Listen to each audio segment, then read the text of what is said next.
Hi friends! Today we'll look at a fun little algebra challenge. So on the left hand side here, we have p divided by p minus 2q equals 3. And the question wants us to find the value of p over q. So here's what we will do.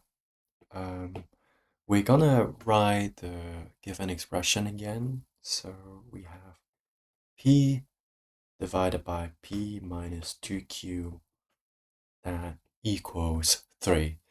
So we want to multiply both sides by p minus 2q. So p minus 2q, and then we multiply by p minus 2q. And we have 3 multiplied by p minus 2q. Okay, so the fraction here, they cancel out.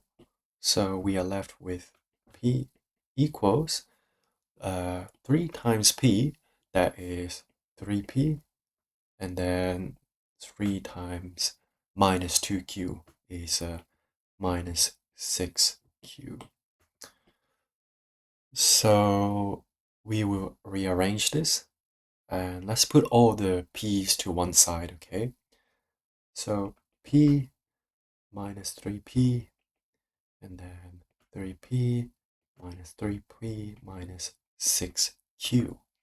So p minus 3p, that is minus 2p, and on the right hand side we have minus 6q. So we can simplify further. Notice we have the minus 2 and the minus 6. So what we can do is to divide both sides by minus 2. So that gives us p, and then minus 6 divided by minus 2, that is 3q. That is very helpful now that we know p equals 3q, because go back to the expression here, we can simply substitute what we have. So we know p equals 3q, so that is just 3q divided by q. So the answer is 3. And that's our answer. How amazing. If you enjoyed this video, please like and subscribe. And I'll see you in the next one. Bye.